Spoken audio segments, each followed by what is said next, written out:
What you're about to watch is a completely raw, basically unedited, and basically uncut version of a Michigan basketball fan's reaction to today's game. So if you're a Wolverines fan, a rival fan, or a college basketball fan in general, go ahead and subscribe right here, hit that bell notification so you won't miss any of the action. Now, without further ado, here's that reaction you came for.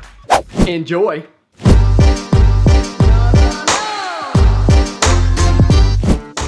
Alright, let's get right into it. I'm going to try to do this no cuts, no takes on this one. Probably not going to happen, but it is late at night and I don't want to be editing forever, so let's get right into it. Michigan with the big W over Rutgers. Now, I know you're thinking it's just Rutgers, right?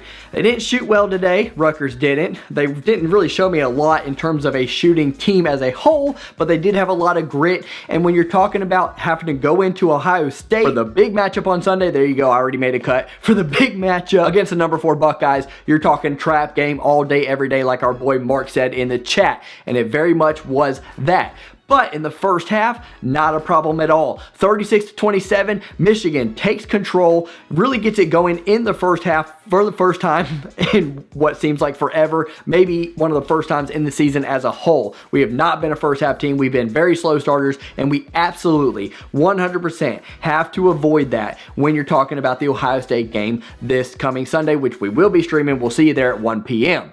Can't have that kind of start then. Can't. But the bad news is we do give up a lot in the second half. We lose the second half as a whole, 36-34 to Rutgers. There were plenty of times where Rutgers went on runs. There was a point in time where they went on a huge 6-1 run in a 5-minute span. I'm being sarcastic there. But yeah, we went absolutely ice cold in the second half for the most part. Scored about the same amount of points, but just the ball play as a whole looked much more sloppy. Now, some of the bad reffing calls, I'm not wanting to complain about reffing, particularly in a win. There's no reason to. But yeah, they were a little bit touchy in the second half, much more so than what they were in the first half. A little bit ticky-tack to say the least, especially those two elbows for Mike Smith. I guess getting hit in the mouth is now a foul on you. Weird. But anyways, the man of the 2 hours was absolutely Franz Wagner. Let's go over his stats as well as the rest of the Michigan teams as a whole. He had 20 points. He shot 6 for 9 and was 3 for 4 from three-point range. Needed him. That's one thing I've said about this Michigan team. I'll continue to say it.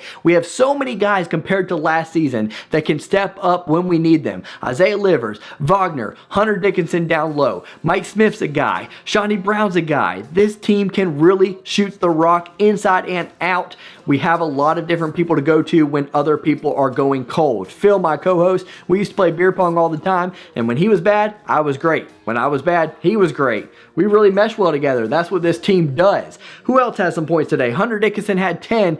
That's not, I mean, listen, Dickinson did not have his best offensive game. Let's just be honest. Wasn't really his day. He got some 2 of those baskets late in the game off of quick inside dunks. But he did have 8 boards, and he did defend well down low, which you always need. Livers had 7, Brooks had 4, Mike Smith had 12. I'm telling you, some people are down on Mike Smith, man. They say he turns the ball over a little bit too much for their liking. And yeah, he definitely turns the ball over much more than Xavier Simpson did, or Trey Burke, or any of those guys in the past. But he's going to be huge come tournament time, man. He's going to be huge because he can do something that Xavier can't do, which is hit shots when we need it most. When I'm talking about guys who can hit shots when other people are cold, Mike Smith is definitely one of those people. And if you remember, late in that game when we were really going on a cold streak here against Rutgers, he had that drive-in layup. There was a sweet, sweet move, beat his man to the basket. It was much needed when Rutgers was just on this huge run. So kudos to Mike Smith, and I'm telling you, his experience in the past before he got to Michigan and his experience with this team, gelling with this team this year and having that chemistry is going to pay huge dividends in tournament time, in the Big Ten tournament and in March Madness. When it comes down to it, everybody knows point guard play is necessary. Good point guard play is necessary, and we have that in Mike Smith. He can drive, he can dish, he can do it all, and when you back up on him and give him space, he'll hit the jumper. Another thing I want to talk about is Isaiah Livers' blocks. His defense has been absolutely unbelievable. It's definitely taken a notch up this season. He is really coming into his own in that regard. He's deceptively fast with the blocks. I think he had 3 today, and they were huge. And like when he blocks, it looks pretty, man. He really stuffs this guy. So kudos to that. Good defense out of Isaiah Livers, even in a bad shooting performance night. I didn't even know it, but he only had those 7 points. Not a good night for him at all. Next, I want to talk about Howard's rotations today. They were a little bit weird. They kind of got Rutgers in the game towards the end, like in that little mid-period, maybe like the 8-minute to 4-minute mark. Don't quote me on that, but they were a little bit weird. But he did a good job. He did a good job because he called a timeout. He said, never mind, this isn't working. Got to get these guys out of here. And he switches guys right back in. A lot of people were questioning why Austin Davis was in late in the game over Hunter Dickinson. Cross my fingers that Hunter Dickinson's not hurt. I don't think he was. I think it was a strategical play.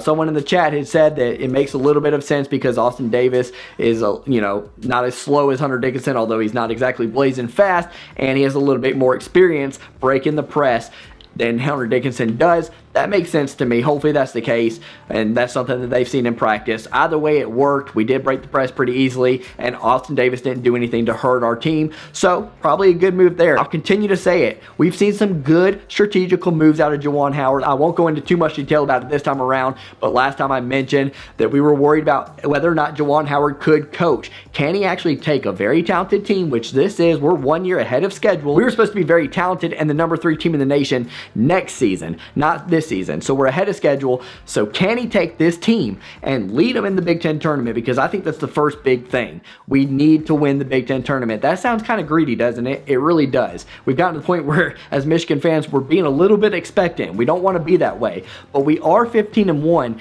and man, everybody knows you gotta catch heat there. And if you want that 1 seed, you gotta catch heat there. We need to win that Big Ten tournament. I know we can do it. We're better than every single Big Ten team. I don't think that's cocky. I think that's just accurate at this point. I know a lot of people are going to say, well, we've played less games in conference, but we really, even like nights like tonight where we kind of get a little bit of a scare at the end, we haven't had that many scares. Even the Wisconsin game where we were losing in the first half, like we really put it together in the second half, and it was close, but it's at Wisconsin, so it's supposed to be close. In the end, we were the better team, and we proved that we were the better team, and I think we're going to continue to do that. We're obviously going to work our way through the Big Ten tournament early on against lesser opponents. I would imagine we better.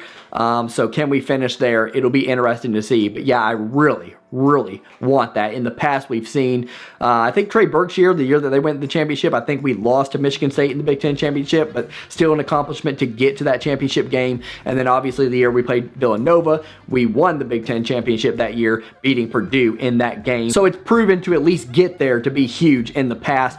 It really kind of sets you up for tournament time. So yeah, that's my thoughts on today's game. We played well, not our best effort, but I think we're finally tuned up. We played Wisconsin, had a tough first half. We played Rutgers, had a tough second half, but now we're 2 games in since the COVID break, and now we're going into this huge one against the Buckeyes, and I think we don't really have the excuse now that we weren't fine-tuned and ready to go. We should be ready to go. It's going to be an affair. We're going to be streaming it. And guys, if you're a Michigan fan, we need you there in that stream. We really do. For one, I need you just to explain to Buckeyes fans that may not know us and may not be familiar with this channel to know that, yeah, there are rivalry. We'll talk some smack and have fun with it, but we just don't take it to that level. We're not going to. I may have to assign some moderators for that one. We'll have to see. But yeah, I need you there, and I need you there for the support in general. Phil needs you there for the support in general. It's going to be a fun one. This will be the first Ohio State-Michigan game we've ever done in any sport, as the football game was obviously canceled, as we were really looking forward to that one, and we didn't quite get it. So we're definitely marking this one on the calendar. Thank you for the support, guys. It means everything in the world to us. Go Blue, baby. Let's get this W on Sunday. Are we greedy? We might be greedy. Like, is it too much to ask for us to go 16-1? No.